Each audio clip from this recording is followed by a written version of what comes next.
सा बंदों बार बार जगदीशा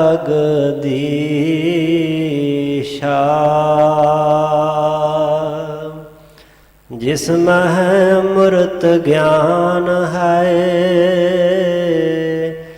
मानक भगत वैराग श्री गुरु ग्रंथ साहिब उदद बंदों कर अनुराग श्री गुर शब्द कमाए जिन जीते पंच विकार तिन संतन कहो बंदना सिर चरणन पार तार एक ओंकार सतगुरु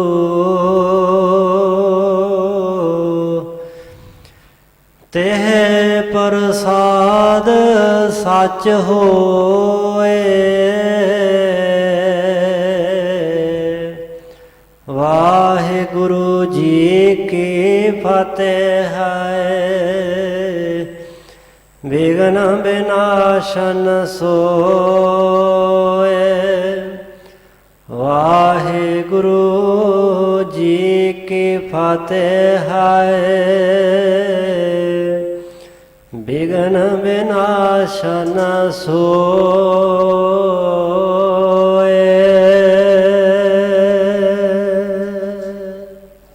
सतनाम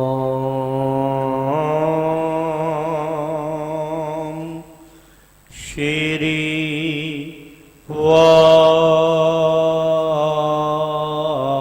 वाहिगुरु जी। पकवान अधिक मिष्टान लीन पर कावर जेतिक खर्च चीन सज वाहन अपने होए सुचेत चढ़ चले अगाऊं लैन हेत पकवान अधिक मिष्टान लीन। वाहिगुरु जी का खालसा वाहिगुरु जी की फतेह।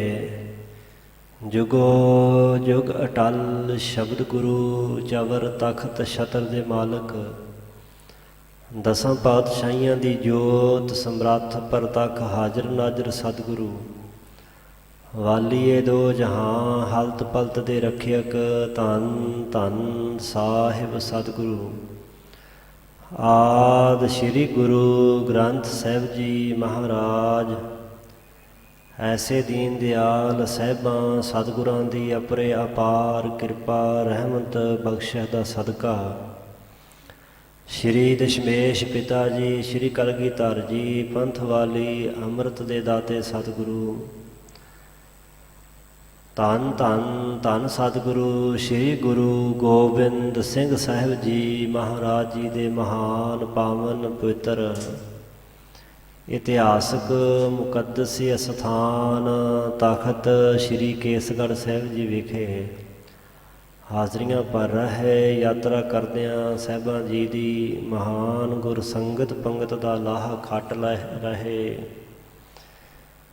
लाहा प्राप्त कर रहे गुरु सवारे गुरु पातशाह जी की साजी नवाजी गुर संगत जीओ वड्डियां भागां सदका साहिबां दे बख्शे उदम उपराले प्रेरणा द्वारा आप जी सर्वत्र सिख संगतां ने सतगुरु जी दे महान अस्थान ते हाजरी भरी है।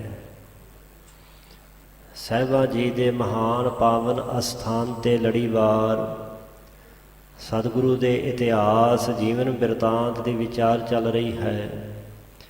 पंचम पातशाह गुरुदेव धन धन धन गुरु अर्जन देव सच्चे पातशाह जी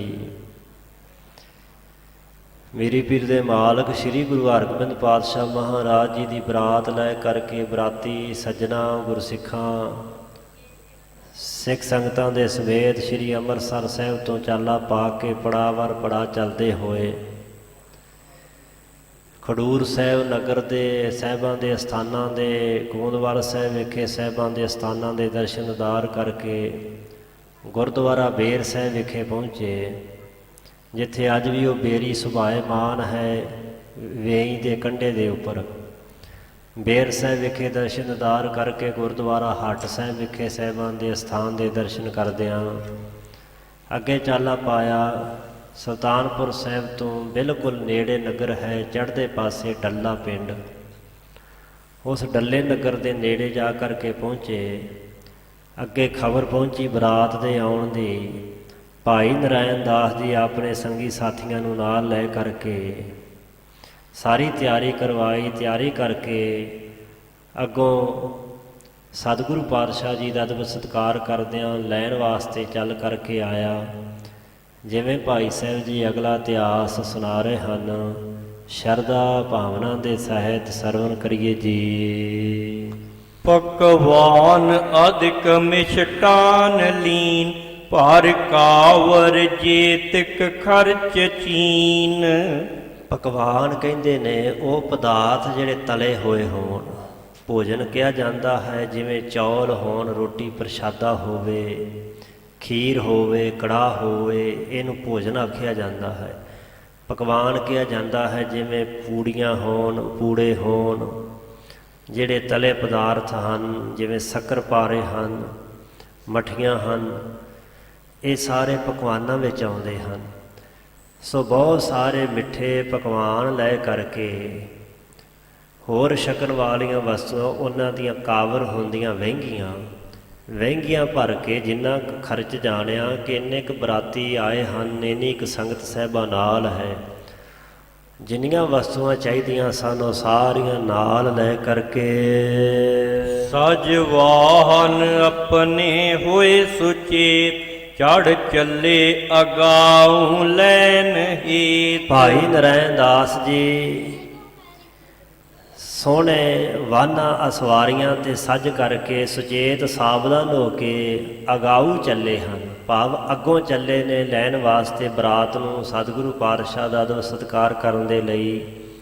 ਭਾਈ ਨਰਾਇਣ ਦਾਸ ਮਿੱਠੇ ਸੋਹਣੇ ਸੁੰਦਰ ਰਸਦਾਇਕ ਪਕਵਾਨਾਂ ਦੀਆਂ ਵਹਿੰਗੀਆਂ ਪਰਵਾ ਕੇ ਨਾਲ ਲੈ ਕੇ ਸੋਹਣੀਆਂ ਸਵਾਰੀਆਂ ਤੇ ਸਵਾਰ ਹੋ ਕੇ ਡੱਲੇ ਨਗਰ ਤੋਂ ਚਾਲਾ ਪਾ ਕੇ ਲਹਿੰਦੇ ਪਾਸੇ ਸੁਲਤਾਨਪੁਰ ਸਾਹਿਬ ਦੀ ਤਰਫ ਨੂੰ ਜਿੱਧਰੋਂ ਬਰਾਤ ਆ ਰਹੀ ਸੀ ਉਸ ਪਾਸੇ ਨੂੰ ਚੱਲ ਪਏ। ਭਗਵਾਨ ਆਏ ਅਵਲੋਕ ਬ੍ਰਿੰਦ, ਤਬ ਹਨੇ ਡੰਕ ਬਾਦਿਤ ਬਿਲੰਦ।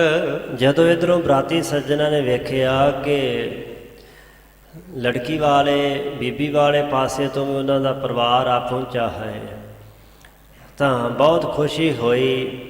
ਜਿਸ ਖੁਸ਼ੀ ਦੇ ਵਿੱਚ ਡੰਕ ਬਾਦਤ ਬਿਲੰਦ, ਡੰਕ ਹੁੰਦਾ ਡੰਕਾ ਜਿਹਨੂੰ ਚੋਟ ਕਹਿੰਦੇ ਹਨ, ਸੋ ਡੰਕ ਨਗਾਰੇ ਨੂੰ ਆਖ ਦਿੰਦੇ ਹਨ, ਬਾਦਤ ਕਹਿੰਦੇ ਵਾਜੇ। ਬਹੁਤ ਸਾਰੇ ਡੰਕੇ ਨਗਾਰੇ ਵੱਜੇ, ਉੱਚੀ ਆਵਾਜ਼ ਹੋਈ। ਛੂਟੇ ਨਿਸ਼ਾਨ ਅਗਵਾਨ ਜਾਤ, ਜਿਨ ਜ਼ਰੀ ਲਾਗ ਬਹੁ ਰੰਗ ਭਾਂਤ।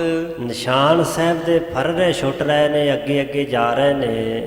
ਨਿਸ਼ਾਨ ਸਾਹਿਬ ਦੇ ਫਰਰੇ ਅਗਲੇ ਪਾਸੇ ਹਨ, ਜਿਨ੍ਹਾਂ ਦੇ ਉੱਪਰ ਜ਼ਰੀ ਲੱਗੀ ਹੈ। ਜ਼ਰੀ ਨਾਮ ਹੈ ਸੋਨੇ ਦੀਆਂ ਤਾਰਾਂ ਨਾਲ ਜਿਸ ਬਸਤਰ 'ਚ ਕਢਾਈ ਹੋਈ ਹੋਵੇ, ਉਸ ਬਸਤਰ ਨੂੰ ਕਹਿੰਦੇ ਜ਼ਰੀ ਦਾ ਬਸਤਰ। ਬਰੀਕ ਤਾਰਾਂ ਦੀ ਉਸ ਵਿੱਚ ਤਾਣਾ ਪੇਟਾ ਪਾਇਆ ਜਾਂਦਾ ਹੈ, ਜਾਂ ਰੇਸ਼ਮ ਦਾ ਤਾਣਾ ਤੇ ਜ਼ਰੀ ਦਾ ਪੇਟਾ, ਜਾਂ ਤਾਣਾ ਵੀ ਤੇ ਪੇਟਾ ਵੀ ਦੋਵੇਂ ਹੀ ਯਰ ਸੋਨੇ ਦੀਆਂ ਤਾਰਾਂ, ਬਰੀਕ ਤਾਰਾਂ ਦਾ ਬਸਤਰ ਬਣਾਇਆ ਜਾਂਦਾ ਹੈ। ਜਿਨ ਜਰੀ ਲਾਗ ਬਹੁ ਰੰਗ ਪਾਤ, ਜਿਨ੍ਹਾਂ ਬਸਤਰਾਂ ਦੇ ਵਿੱਚ ਨਿਸ਼ਾਨਾਂ ਦੇ ਫਰਰਿਆਂ ਦੇ ਵਿੱਚ ਜ਼ਰੀ ਲੱਗੀ ਹੋਈ ਹੈ, ਬਹੁਤ ਭਾਂਤਾਂ ਦੇ ਸੋਨੇ ਸ਼ੋਭਾ ਪਾ ਰਹੇ ਹਨ। ਦੋਹੇ ਦਿਸ਼ਨ ਮੇਲ ਇਸਰੀ ਤਕੀਨ, ਜਨ ਘੋਖ ਘੋਖ ਘਨ ਮਿਲਤ ਪੀਨ। ਭਾਈ ਸੰਤੋਖ ਸਿੰਘ ਜੀ ਦੱਸ ਰਹੇ ਕਿ ਦੋਵਾਂ ਪਾਸਿਆਂ ਤੋਂ ਜਾਂਝੀਆਂ ਤੇ ਮਾਂਝੀਆਂ ਦਾ ਇਸ ਤਰ੍ਹਾਂ ਮਿਲਾਪ ਹੋਇਆ ਜਿਵੇਂ ਦੋ ਬਦਲਾਂ ਦੀਆਂ ਘਟਾਵਾਂ ਆਪਸ ਵਿੱਚ ਮਿਲ ਗੱਜ ਗੱਜ ਕਰਕੇ ਮਿਲ ਜਾਂਦੀਆਂ, ਮਾਨੋ ਭਾਰੀ ਬੱਦਲ ਗੱਜ ਗੱਜ ਕਰਕੇ ਮਿਲਦੇ ਹਨ। ਇਸ ਤਰ੍ਹਾਂ ਦੋਵਾਂ ਪਾਸਿਆਂ ਤੋਂ ਮਿਲਾਪ ਹੋਇਆ। ਵਾਹਨ ਭਜਾਏ ਵਾਹਨ ਉਠਾਏ, ਮਿਲ ਆਪ ਮਾਹੇ ਆਨੰਦ ਉਪਾਏ।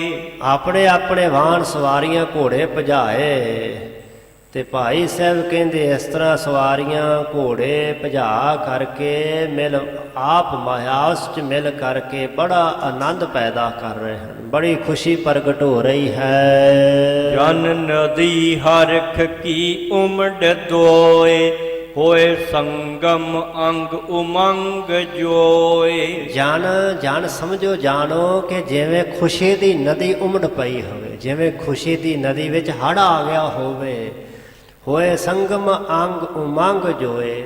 ਇਸ ਤਰ੍ਹਾਂ ਦੋਵਾਂ ਪਾਸਿਆਂ ਦਾ ਸੰਗਮ ਹੁੰਦਾ, ਮੇਲ ਅੰਗ ਉਮੰਗ ਜੋਏ। ਸਾਰਿਆਂ ਦੇ ਅੰਗ ਅੰਗ ਖੁਸ਼ੀ ਚਾਅ ਉਤਸ਼ਾਹ ਦੇ ਨਾਲ ਭਰੇ ਹਨ।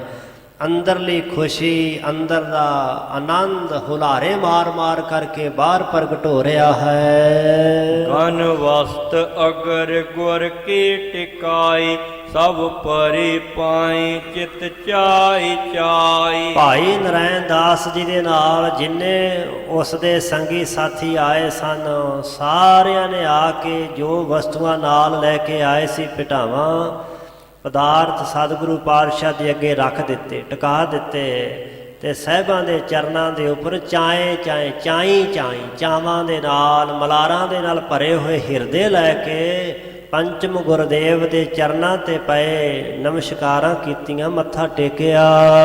ਬਹੁ ਬਿਨੈ ਭਨੀ ਸਭ ਹਾਥ ਬੰਦ, ਹਮ ਅਲਪ ਲਘੂ ਤੁਮ ਬੜ ਬਿਲੰਦ। ਭਾਈ ਨਰੈਣ ਦਾਸ ਤੇ ਉਸ ਦੇ ਸੰਗੀ ਸਾਥੀਆਂ ਨੇ ਹੱਥ ਬੰਨ੍ਹ ਕਰਕੇ ਭਾਈ ਸਾਹਿਬ ਕਹਿੰਦੇ ਬੜੀਆਂ ਨਿਮਰਤਾ ਨਾਲ ਬੇਨਤੀਆਂ ਕੀਤੀਆਂ। ਕੀ ਆਖਿਓ ਸੋ ਨੇ, ਹਮ ਅਲਪ ਲਗ, ਮਹਾਰਾਜ ਅਸੀਂ ਅਲਪਗ ਜੀਵ ਛੋਟੇ ਹਾਂ, ਲਘੂ ਹਾਂ, ਬੜੇ ਤੁਛ ਜੇ ਹਾਂ, ਤੁਮ ਬੜ ਬਿਲੰਦ, ਤੁਸੀਂ ਵੱਡਿਆਂ ਤੋਂ ਵੱਡੇ, ਤੁਸੀਂ ਮਹਾਨ ਸ਼ਹਿਨਸ਼ਾਹ, ਪਾਤਸ਼ਾਹਾਂ ਦੇ ਪਾਤਸ਼ਾਹ, ਸਾਡੇ ਸੁਆਮੀ ਮਾਲਕ ਹੋ। ਨਿਜ ਦਾਸ ਜਾਨ ਪਤ ਲੈ ਹੋ ਰਾਖ, ਦੇ ਦਰਸ਼ ਕਰੀ ਪੂਰਨ ਭਿਲਾਖ। ਭਾਈ ਨਰੈਣ ਦਾਸ ਜਦੋਂ ਅੰਮ੍ਰਿਤਸਰ ਸਾਹਿਬ ਗਿਆ ਸੀ, ਧੀ ਦਾ ਰਿਸ਼ਤਾ ਕੀਤਾ ਸੀ, ਉਸ ਸਮੇਂ ਬੇਨਤੀ ਕੀਤੀ ਸੀ, ਮਹਾਰਾਜ ਕਿਰਪਾ ਕਰਿਓ ਛੇਤੀ ਹੀ ਸਾਹਿਬਜ਼ਾਦਾ ਜੀ ਨੂੰ ਲੈ ਕੇ ਬਰਾਤ ਰੂਪ 'ਚ ਸਾਡੇ ਘਰ ਗ੍ਰਹਿ ਵਿਖੇ ਆ ਕੇ ਮੁਬਾਰਕ ਚਰਨ ਪਾਇਓ, ਸਾਨੂੰ ਵਡਭਾਗੇ ਬਣਾਇਓ। ਉਹ ਭਿਲਾਖ ਹੁੰਦੀ ਇੱਛਾ ਸਦਰ ਤਾਂਗ। ਜਦੋਂ ਇੱਛਾ ਪੂਰੀ ਹੋਈ ਵੇਖੀ, ਭਾਈ ਨਰੈਣ ਦਾਸ ਜੀ ਨੇ ਤੇ ਬੇਨਤੀ ਕਰ ਰਿਹਾ ਹੈ, ਨਿਜ ਦਾਸ ਜਾਨ ਪਤ ਲੇਹੋ ਰਾਖ, ਮਹਾਰਾਜ ਆਪਣੇ ਦਾਸ ਸੇਵਕ ਜਾਣ ਕੇ ਸਾਡੀ ਪਤ ਰੱਖ ਲਓ, ਸਾਡੀ ਇੱਜ਼ਤ ਰੱਖ ਲਓ। ਤੁਸੀਂ ਦੇ ਦਰਸ ਕਰੀ ਪੂਰਨ ਬਿਲਾਖ, ਸਾਨੂੰ ਦਰਸ਼ਨ ਬਖਸ਼ ਕੇ, ਦਰਸ਼ਨ ਦੇ ਕੇ ਸਾਡੇ ਮਨ ਦੀ ਭਿਲਾਖਾ, ਜੋ ਅਭਿਲਾਸ਼ਾ, ਜੋ ਇੱਛਾ, ਜੋ ਤਾਂਗ ਸੀ, ਉਹ ਪੂਰੀ ਕਰ ਦਿੱਤੀ ਹੈ। ਸਨਮਾਨ ਜਾਨ ਗੁਰ ਤਿਨੋ ਕੀਰ, ਪਕਵਾਨ ਲੀਨ ਦੀਏ ਬਾਟ ਫੇਰ। ਸਤਿਗੁਰੂ ਪਾਤਸ਼ਾਹ ਮਹਾਰਾਜ ਜੀ ਨੇ ਸਨਮਾਨ ਜਾਨ ਗੁਰ ਤਿਨਹੁ ਕੇਰ, ਉਹਨਾਂ ਦਾ ਬੜਾ ਅੱਗੋਂ ਆਇਆਂ ਦਾ ਸਨਮਾਨ ਕੀਤਾ ਤੇ ਬਰਾਤ ਦਾ ਸਨਮਾਨ ਕਰਨ ਵਾਸਤੇ ਜੋ ਵਸਤੂਆਂ ਲੈ ਕੇ ਆਏ ਸਨ ਛਕਾਉਣ ਦੇ ਲਈ, ਗੁਰੂ ਪਾਤਸ਼ਾਹ ਨੇ ਉਹ ਪਕਵਾਨ ਪ੍ਰਵਾਨ ਕਰ ਲਏ, ਕਬੂਲ ਫਰਮਾ ਕੇ ਜਿਹੜੇ ਪਕਵਾਨ ਲੈ ਕੇ ਆਏ ਸੀ ਦੀ ਬਾਂਟ ਫੇਰ ਬਰਾਤੀ ਸੱਜਣਾ ਵਿੱਚ ਉਹ ਵਸਤੂਆਂ, ਉਹ ਪਦਾਰਥ, ਉਹ ਪਕਵਾਨ ਵੰਡ ਦਿੱਤੇ। ਸਭ ਜਥਾ ਜੋਗ ਕਰ ਤਿਨੋ ਸਾਥ, ਕਰ ਵੇ ਟੁਕਾਓ ਪੁਨ ਚਹਿਤ ਨਾਥ। ਸਾਰਾ ਜਥਾ ਜੋ ਕਰਕੇ ਤਿੰਨੋਂ ਸਾਥ ਉਹਨਾਂ ਦੇ ਨਾਲ, ਫਿਰ ਹੁਣ ਸਤਿਗੁਰੂ ਪਾਤਸ਼ਾਹ ਨਾਥ ਸੁਆਮੀ ਮਾਲਕ ਸਤਿਗੁਰੂ ਚਾਹੁੰਦੇ ਕਿ ਬਰਾਤ ਦਾ ਢਕਾਓ ਕੀਤਾ ਜਾਵੇ। ਆਏ ਹੋਏ ਭਾਈ ਨਰੈਣ ਦਾਸ ਤੇ ਸੰਗੀ ਸਾਥੀਆਂ ਦਾ ਸਾਹਿਬਾਂ ਨੇ ਬੜਾ ਅਦਬ ਕੀਤਾ, ਸਤਿਕਾਰ ਕਰਕੇ ਹੁਣ ਚਾਹੁੰਦੇ ਨੇ ਸਾਹਿਬ ਜੀ ਕਿ ਬਰਾਤ ਦਾ ਢੁਕਾਓ ਹੋਵੇ। ਇਕ ਮਹਾਦੇਵ ਕੋ ਦਰਬ ਦੀਨ, ਗੁਰਦਾਸ ਬ੍ਰਿਧ ਦੋਨੋਂ ਸੋਲੀਨ। ਇੱਕ ਬਾਬਾ ਮਹਾਦੇਵ ਨੂੰ ਸਾਹਿਬਾਂ ਨੇ ਧਨ ਦੀ ਥੈਲੀ ਦਿੱਤੀ, ਇੱਕ ਭਾਈ ਗੁਰਦਾਸ ਸਾਹਿਬ ਨੂੰ, ਇੱਕ ਬ੍ਰਹਮ ਗਿਆਨੀ ਬਾਬਾ ਬੁੱਢਾ ਸਾਹਿਬ ਜੀ। ਇਹਨਾਂ ਦੋਵਾਂ ਗੁਰਸਿੱਖਾਂ ਨੇ ਵੀ ਬਹੁਤ ਸਾਰਾ ਧਨ ਲਿਆ। ਪੁਨ ਕ੍ਰਿਸ਼ਨ ਚੰਦ ਥਾਤੀ ਸੋ ਧਾਰ, ਬਰਖਾਵਤ ਗਮਨੋ ਗੁਰ ਉਚਾਰ। ਫਿਰ ਗੁਰੂ ਸਾਹਿਬ ਜੀ ਦੇ ਨਾਨਾ ਜੀ, ਧੰਨ ਗੁਰੂ ਹਰਗੋਬਿੰਦ ਪਾਤਸ਼ਾਹ ਦੇ ਨਾਨਾ ਜੀ, ਸਾਡੇ ਮਾਤਾ ਗੰਗਾ ਜੀ ਦੇ ਪਿਤਾ ਜੀ ਭਾਈ ਕ੍ਰਿਸ਼ਨ ਚੰਦ ਮਾਓ ਨਗਰ ਦੇ ਵਸਨੀਕ, ਉਹਨਾਂ ਨੇ ਵੀ ਇੱਕ ਥਾਤੀ ਧਨ ਦੀ ਲਈ, ਹੱਥ 'ਚ ਪਕੜੀ ਹੈ। ਬਰਖਾਵਤ ਗਮਨੋ ਗੁਰੂ ਚਾਰ ਸਾਹਿਬਾਂ ਨੇ ਆਖਿਆ ਕਿ ਜਦੋਂ ਇੱਥੋਂ ਚਾਲਾ ਪਾਉਣਾ ਨਾ, ਜੋ ਵੀ ਸਾਹਮਣੇ ਆਏ ਉਸ ਨੂੰ ਰਜਾ ਕੇ ਘੱਲਣਾ, ਹਰ ਲੋੜਵੰਦ ਨੂੰ ਬਹੁਤਾ ਧਨ ਦੇਣਾ। ਸੋ ਇੱਥੇ ਧਨ ਦੀ ਵਰਖਾ ਤੋਂ ਭਾਵ ਇਹ ਨਹੀਂ ਇਹ ਧਨ ਬਿਰਥਾ ਗਵਾਉਣਾ ਸਤਿਗੁਰੂ ਪਾਤਸ਼ਾਹ ਜੀ ਦੀ ਰੀਤੀ ਨਹੀਂ ਸੀ। ਸਮਾਂ ਬੰਨ੍ਹਣਾ ਤੇ ਉਸ ਦੇ ਸਾਰੇ ਅੰਗ ਪੂਰਨ ਕਰਨੇ, ਇਹ ਕਾਵਿ ਰਚਨਾ ਦੀ ਇੱਕ ਰੀਤੀ ਹੁੰਦੀ ਹੈ। ਇਤਿਹਾਸਕ ਵਾਕਿਆ ਨਹੀਂ ਪ੍ਰਤੀਤ ਹੁੰਦਾ। ਭਾਈ ਸਾਹਿਬ ਭਾਈ ਵੀਰ ਸਿੰਘ ਜੀ ਲਿਖਦੇ ਨੇ, ਉਂਝ ਲੋੜਵੰਦਾਂ ਗਰੀਬਾਂ ਥੋੜਿਆਂ ਨੂੰ ਸਤਿਗੁਰੂ ਪਾਤਸ਼ਾਹ ਜੀ ਬੜੇ ਫਰਾਖ ਦਿਲ ਨਾਲ, ਉਦਾਰ ਚਿੱਤ ਨਾਲ ਧਨ ਦੇ ਕੇ ਨਵਾਜਦੇ ਸਨ। ਸਾਰੀਆਂ ਭੁੱਖਾਂ ਹੀ ਮਿਟਾ ਦਿੰਦੇ ਸਨ ਅੰਦਰ ਬਾਹਰ ਦੀਆਂ। ਗੁਰੂ ਘਰ ਤੋਂ ਕੋਈ ਸਖਣਾ ਨਹੀਂ ਸੀ ਜਾਂਦਾ। ਸੋ ਇੱਥੇ ਉਹੀ ਰੀਤੀ ਸਮਝਣੀ ਚਾਹੀਏ। ਐਵੇਂ ਨਹੀਂ ਕੋ ਧਨ ਪੈਸਾ ਸੁੱਟੀ ਜਾਂਦੇ ਸਨ, ਗੁਰੂ ਕੀ ਸੰਗਤ ਦੀ ਮਾਇਆ ਵਿੱਚ ਸੁੱਟੀ ਜਾਂਦੇ ਸਨ। ਨਹੀਂ, ਜਿਹੜਾ ਬਚਨ ਕਿਹਾ ਕਿ ਗਰੀਬ ਦਾ ਮੂੰਹ ਗੁਰੂ ਕੀ ਗੋਲਕ। ਸੋ ਸਤਿਗੁਰੂ ਪਾਤਸ਼ਾਹ ਮਹਾਰਾਜ ਜੀ ਨੇ ਇਹਨਾਂ ਚੌਹਾਂ ਹੀ ਗੁਰਸਿੱਖਾਂ ਨੂੰ, ਬਾਬਾ ਮਹਾਦੇਵ ਵੀ ਸਿੱਖ ਰੂਪ ਵਿੱਚ ਹੀ ਹਨ, ਬਾਕੀ ਤਿੰਨ ਗੁਰਸਿੱਖ ਬ੍ਰਹਮ ਗਿਆਨੀ ਬਾਬਾ ਬੁੱਢਾ ਸਾਹਿਬ, ਭਾਈ ਗੁਰਦਾਸ ਤੇ ਭਾਈ ਕ੍ਰਿਸ਼ਨ ਚੰਦ ਜੀ, ਇਹਨਾਂ ਕੋਲ ਵੀ ਧਨ ਦੀਆਂ ਥੈਲੀਆਂ ਤੇ ਬਚਨ ਹੋਇਆ ਕਿ ਜਿਹੜਾ ਵੀ ਲੋੜਵੰਦ ਗਰੀਬ ਆਵੇ ਉਹ ਖਾਲੀ ਨਾ ਜਾਵੇ। ਸਾਰਿਆਂ ਨੂੰ ਫਰਾਕ ਦਿਲ ਨਾਲ, ਖੁੱਲੇ ਦਿਲ ਨਾਲ ਧਨ ਮਾਇਆ ਖੁੱਲੇ ਗੱਫੇ ਦਿਓ। ਤਬ ਚੱਲੇ ਗ੍ਰਾਮ ਕੇ ਸਮੁਖ ਹੋਏ, ਨਰ ਮਿਲੇ ਹਜ਼ਾਰੋਂ ਦਿਸ਼ਨ ਦੋਏ। ਤਦੋਂ ਗ੍ਰਾਮ ਜੋ ਡੱਲਾ ਨਗਰ ਹੈ ਉਸ ਪਾਸੇ ਨੂੰ ਸਮੁਖ ਹੁੰਦਾ, ਸਾਹਮਣੇ ਮੂੰਹ ਕਰਕੇ ਉਸ ਤਰਫ ਨੂੰ ਸਾਹਮਣੇ ਹੋ ਕੇ ਸਾਹਿਬ ਜੀ ਚੱਲੇ। ਦੋਵਾਂ ਪਾਸਿਆਂ ਤੋਂ ਹਜ਼ਾਰਾਂ ਦੀ ਤਾਦਾਦ 'ਚ ਸੰਗਤਾਂ ਮਿਲ ਗਈਆਂ, ਇਕੱਠੀਆਂ ਹੋ ਗਈਆਂ।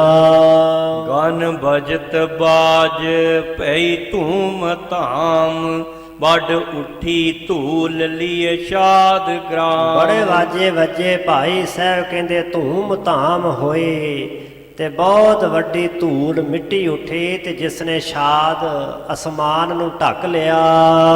ਧਨ ਕੋ ਬਰਖਾਏ ਘਨ ਮਨੋ ਚਾਰ, ਵੱਡ ਭਇਓ ਸ਼ੋਰ ਇੱਕ ਵਾਰ ਝਾਰ। ਤੇ ਜੋ ਧਨ ਨੂੰ ਵਰਖਾਇਆ ਜਾ ਰਿਹਾ, ਧਨ ਦੀ ਵਰਖਾ, ਪੈਸਿਆਂ ਦੀ ਵਰਖਾ ਕੀਤੀ ਜਾ ਰਹੀ, ਲੋੜਵੰਦਾਂ ਨੂੰ ਖੁੱਲਾ ਦਾਨ ਦਿੱਤਾ ਜਾ ਰਿਹਾ। ਭਾਈ ਸਾਹਿਬ ਕਹਿੰਦੇ ਘਨ ਮਨੋ ਚਾਰ ਕੇ ਚਾਰ ਬਦਲਾਂ ਦੀਆਂ ਘਟਾਵਾਂ ਮੀਂਹ ਪਾ ਰਹੀਆਂ ਨੇ, ਇਸ ਤਰ੍ਹਾਂ ਪ੍ਰਤੀਤ ਹੋ ਰਿਹਾ ਹੈ।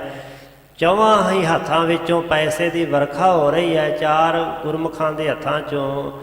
ਇੱਕੇ ਵਾਰੀ ਭਾਈ ਸਾਹਿਬ ਕਹਿੰਦੇ ਵੱਡਾ ਸ਼ੋਰ ਤੋਂ ਭਾਵ ਹੈ ਕਾਫੀ ਰੌਲਾ ਹੋਇਆ, ਖੁਸ਼ੀ ਦਾ ਰੌਲਾ ਹੈ। ਸੋ ਇਸ ਤਰ੍ਹਾਂ ਬਹੁਤ ਭਾਰੀ ਉਤਸ਼ਾਹ ਹੋਇਆ। ਚੜ ਕਹਿ ਉਤੰਗ ਨਰ ਨਾਰ ਹੀਰ, ਕਹਿ ਬਚ ਬਰਾਤ ਆਈ ਬਡੇਰ। ਡੱਲਾ ਨਗਰ ਬੜਾ ਸੁਖੀ ਨਗਰ, ਘੁੱਗ ਵਸਦਾ ਨਗਰ ਹੈ। ਡੱਲੇ ਨਗਰ ਦੀਆਂ ਮਾਈਆਂ ਬੀਬੀਆਂ ਉੱਚੇ ਥਾਂ ਤੇ ਕੋਠਿਆਂ ਤੇ ਮੁਰਾਰਿਆਂ ਤੇ ਚੜ੍ਹ ਗਈਆਂ। ਚੜ੍ਹ ਕੇ ਵੇਖਦੀਆਂ ਨੇ, ਹੋਰ ਵੀ ਮਰਦ ਚੜ੍ਹ ਗਏ ਨਾਲ ਉੱਚੇ ਥਾਵਾਂ ਤੇ। ਕੀ ਕਹਿ ਰਹੇ ਨੇ ਬਰਾਤ ਵੱਲ ਵੇਖ ਕੇ? ਕਹਿੰਦੇ ਬਰਾਤ ਆਈ ਬਡੇਰ। ਕਹਿੰਦੇ ਬੜੀ ਵੱਡੀ ਬਰਾਤ ਆਈ ਹੈ। ਗੁਰੂ ਹਰਗੋਬਿੰਦ ਪਾਤਸ਼ਾਹ ਮਹਾਰਾਜ ਜੀ ਦੀ ਬਰਾਤ ਦੀ ਸ਼ੋਭਾ ਹੀ ਨਿਰਾਲੀ ਹੈ। ਬ੍ਰਹਮ ਗਿਆਨੀਆਂ ਦੀ, ਮਹਾਨ ਗੁਰਸਿੱਖਾਂ ਦੀ ਇਹ ਬਰਾਤ ਹੈ ਸਤਿਗੁਰੂ ਹਰਗੋਬਿੰਦ ਪਾਤਸ਼ਾਹ ਦੀ। ਦੋ ਗੁਰੂ ਸਰੂਪ ਤਾਂ ਆਪ ਇਸ ਬਰਾਤ ਵਿੱਚ ਹਾਜ਼ਰ ਹਨ, ਸ਼ਾਮਲ ਨੇ। ਤੇ ਬ੍ਰਹਮ ਗਿਆਨੀ ਬਾਬਾ ਬੁੱਢਾ ਸਾਹਿਬ, ਭਾਈ ਸਾਲੋ ਵਰਗੇ ਮਹਾਂਪੁਰਖ, ਭਾਈ ਸਾਹਿਬ ਭਾਈ ਗੁਰਦਾਸ ਜੀ, ਇਹ ਸਾਰੇ ਗੁਰਮੁਖ ਪਿਆਰੇ ਬਰਾਤ ਵਿੱਚ ਨੇ। ਡੱਲੇ ਨਗਰ ਦੇ ਮਰਦ ਇਸਤਰੀਆਂ ਉੱਚੇ ਥਾਂ ਤੇ ਚੜ੍ਹ ਕਰਕੇ ਵੇਖਦੇ ਕਹਿੰਦੇ ਬੜੀ ਵੱਡੀ ਬਰਾਤ ਆਈ ਹੈ। ਸ਼ੁਭ ਥਾਨ ਦੀਨ ਡੇਰੋ ਲਗਾਈ, ਕਰ ਰੰਕ ਤ੍ਰਿਪਤ ਧਨ ਕੋ ਬਰਖਾਈ। ਸ਼ੁਭ ਸੋਹਣੇ ਥਾਂ ਤੇ ਬਰਾਤ ਦਾ ਡੇਰਾ ਜਿਹੜਾ ਸੀ ਲਗਾ ਦਿੱਤਾ, ਪੜਾ ਕਰਵਾ ਦਿੱਤਾ। ਜਿੰਨੇ ਰੰਕ ਦਾ ਅਰਥ ਹੈ ਕੰਗਾਲ ਗਰੀਬ ਲੋਕ ਆਏ, ਕਰ ਰੰਕ ਤ੍ਰਿਪਤ ਧਨ ਕੋ ਬਰਖਾਏ, ਪੈਸੇ ਧਨ ਦੀ ਵਰਖਾ ਕਰਕੇ ਭਾਈ ਸਾਹਿਬ ਕਹਿੰਦੇ ਜਿੰਨੇ ਗਰੀਬ ਸਨ ਉਹਨਾਂ ਨੂੰ ਰਜਾ ਦਿੱਤਾ, ਉਹਨਾਂ ਦੀ ਗਰੀਬੀ ਕੱਟ ਦਿੱਤੀ। ਤੰਬੂ ਸ਼ਮਿਆਨ ਦੀਨੇ ਸੁਤਾਨ, ਵੱਡ ਜੈ ਉਤੰਗ ਬਹੁ ਸ਼ੋਭਵਾਨ। ਤੰਬੂ ਤੇ ਸ਼ਮਿਆਨੇ ਤਾਣ ਦਿੱਤੇ ਗਏ, ਬੜੀ ਵੱਡੀ ਜੈ ਜੈਕਾਰ ਹੋ ਰਹੀ ਹੈ। ਉੱਚੀ ਆਵਾਜ਼ ਵਿੱਚ ਜੈ ਉਤੰਗ, ਉੱਚੀ ਆਵਾਜ਼ ਵਿੱਚ ਜੈ ਹੋਵੇ ਸਾਹਿਬਾਂ ਦੀ, ਬਹੁਤ ਸ਼ੋਭਵਾਨ। ਸੋ ਬੜੀ ਸ਼ੋਭਾ ਪ੍ਰਗਟ ਹੋ ਰਹੀ ਹੈ। ਜਿਹੜੇ ਤੰਬੂ ਕਨਾਤਾਂ ਲੱਗੇ ਬੜੀ ਸ਼ੋਭਾ ਵਾਲੇ ਹਨ। ਵੇਖ ਕੇ ਸਾਰੇ ਜੈ ਜੈਕਾਰ ਕਰਦੇ, ਸਤਿਗੁਰਾਂ ਦੀ ਮਹਿਮਾ ਕਰਦੇ ਹਨ। ਦੋਹਰਾ ਬੀਚ ਚੰਦੋਆ ਚਾਨਣੀ, ਤਾਨੇ ਰੇਸ਼ਮ ਡੋਰ। ਤੇ ਵਿੱਚ ਬੜਾ ਸੋਹਣਾ ਚੰਦੋਆ ਤਾਣ ਦਿੱਤਾ, ਆਸੇ ਪਾਸੇ ਕਨਾਤਾਂ ਲਾ ਕੇ, ਤੰਬੂ ਲਾ ਕੇ, ਤੇ ਵਿੱਚ ਭਾਈ ਸਾਹਿਬ ਕਹਿੰਦੇ ਬੀਚ ਚੰਦੋਆ ਚਾਨਣੀ, ਚੰਦੋਆ ਸਾਹਿਬ ਚਾਨਣੀ ਉਹ ਤਾਣ ਦਿੱਤੀ, ਜਿਸ ਦੀਆਂ ਰੇਸ਼ਮ ਡੋਰ, ਰੇਸ਼ਮ ਦੀਆਂ ਡੋਰਾਂ ਚੰਦੋਏ ਨੂੰ ਬੰਨ੍ਹਣ ਵਾਲੀਆਂ ਜਿਹੜੀਆਂ ਰੱਸੀਆਂ ਹਨ ਉਹ ਰੇਸ਼ਮ ਦੀਆਂ ਹਨ। ਲੱਗੀ ਕਨਾਤ ਬਨਾਤ ਕੀ, ਚੌਂਗਿਰ ਦੇ ਦੁੱਤ ਬੋਰ। ਇਸ ਤਰ੍ਹਾਂ ਕਨਾਤਾਂ ਲੱਗ ਗਈਆਂ ਬਨਾਤ ਤੰਬੂਆਂ ਦੀਆਂ, ਆਸੇ ਪਾਸੇ ਸ਼ਮਿਆਨੇ ਜਿਹੜੇ ਉਹਨਾਂ ਦੀਆਂ ਕਨਾਤਾਂ ਲੱਗ ਗਈਆਂ। ਦੁੱਤ ਬੋਰ ਭਾਈ ਸਾਹਿਬ ਕਹਿੰਦੇ ਸ਼ੋਭਾ ਵਿੱਚ ਡੁੱਬੀ ਹੋਈ, ਬੋਰਾਂ ਦੀ ਸ਼ੋਭਾ, ਭਾਵ ਬੋਰ ਤੋਂ ਭਾਵ ਛੋਟੇ ਛੋਟੇ ਘੁੰਗਰੂ ਜੋ ਗਹਿਣਿਆਂ ਨੂੰ ਲਾਏ ਜਾਂਦੇ ਹਨ, ਤੇ ਬੜੀ ਭਾਰੀ ਸ਼ੋਭਾ ਹੋ ਰਹੀ ਹੈ। ਜੋ ਇਹ ਸੋਹਣੇ ਤੰਬੂ ਕਨਾਤ ਸ਼ਮਿਆਨੇ ਸਜੇ ਹਨ। ਸ਼੍ਰੀ ਅਰਜਨ ਨਿਜ ਤਨੁਜ ਜੁਤ, ਬੈਠੇ ਬ੍ਰਿੰਦ ਮਝਾਰ।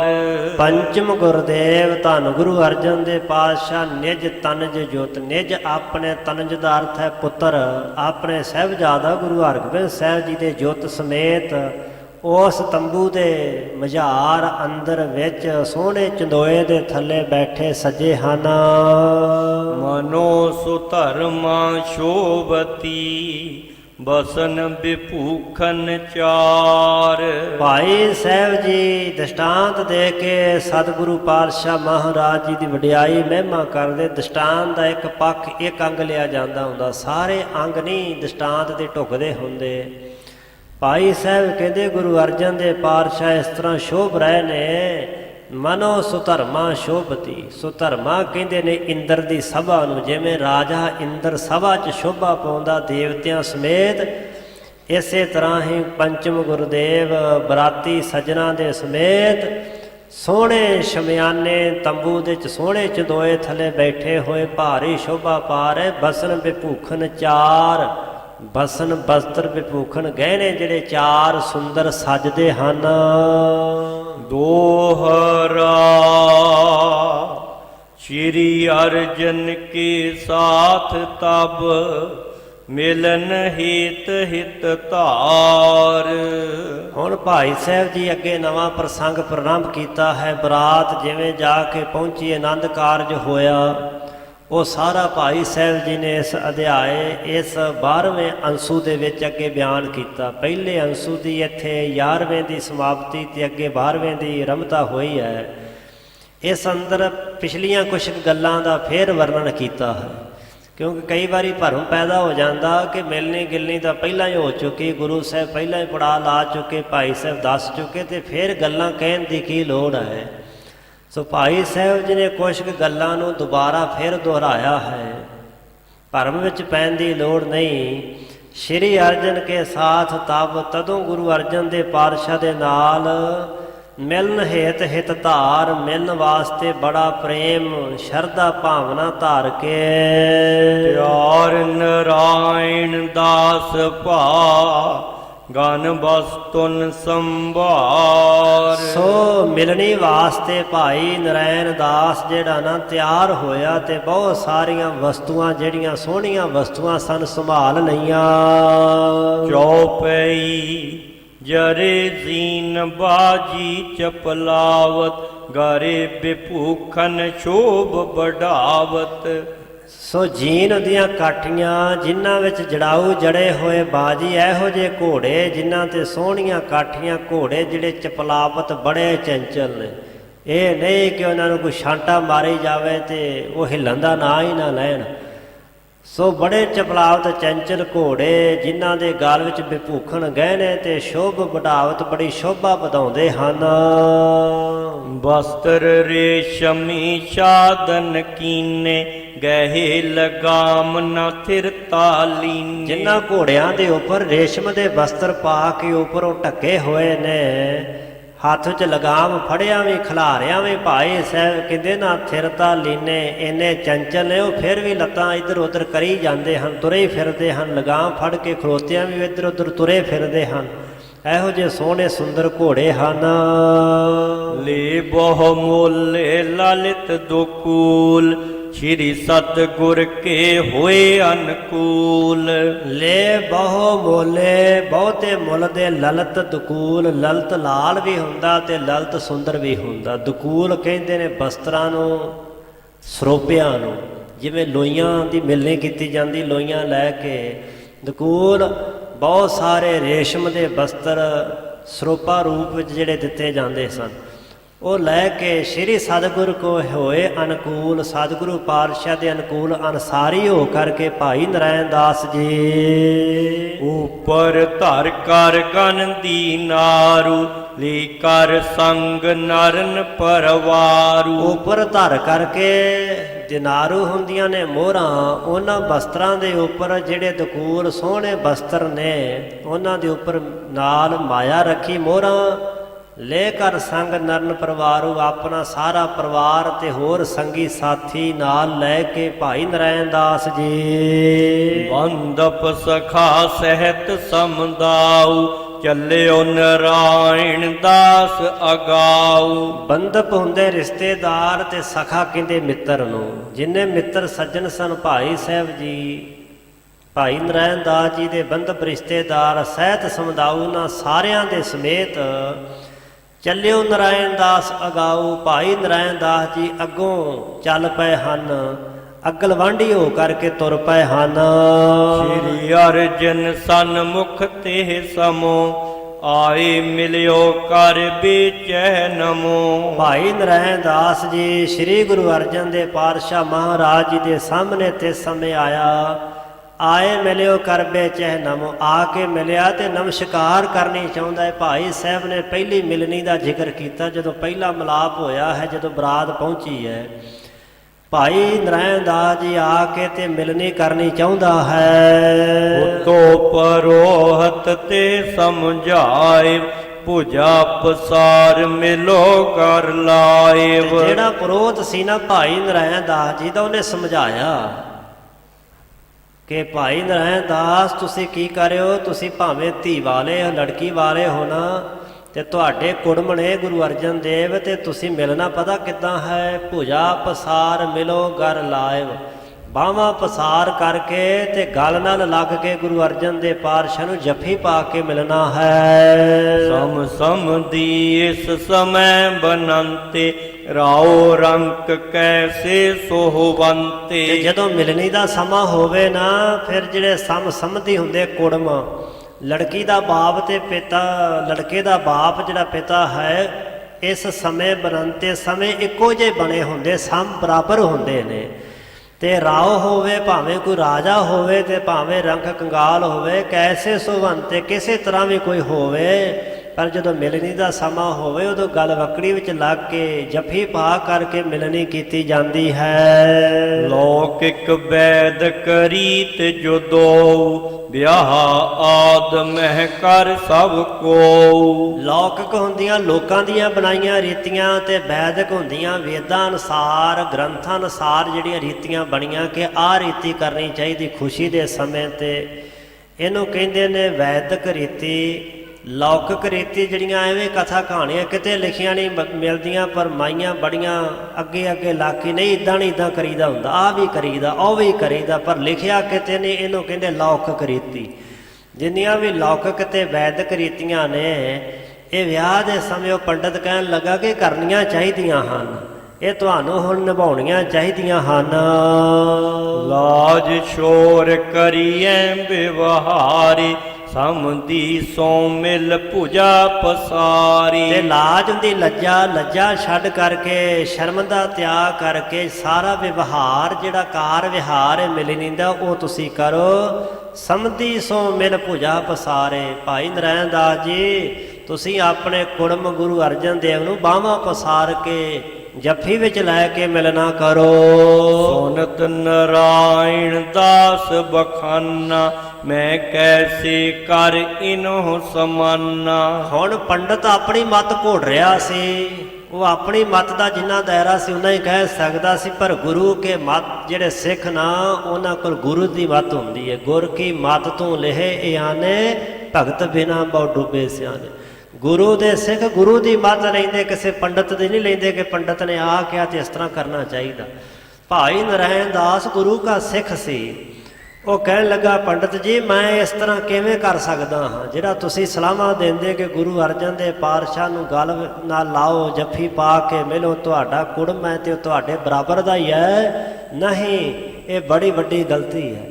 ਮੈਂ ਕੈਸੇ ਕਰ ਇਹਨੂੰ ਸਮਾਨਾ, ਮੈਂ ਕਿਵੇਂ ਕਰਕੇ ਵੀ ਗੁਰੂ ਅਰਜਨ ਦੇ ਪਾਤਸ਼ਾਹ ਦੀ ਸਮਾਨਾ ਬਰਾਬਰੀ ਨਹੀਂ ਕਰ ਸਕਦਾ। ਗੁਰੂ ਅਰਜਨ ਦੇ ਪਾਤਸ਼ਾਹ ਤ੍ਰਿਲੋਕੀ ਦੇ ਨਾਥ ਮਾਲਕ ਸੁਆਮੀ ਹਨ।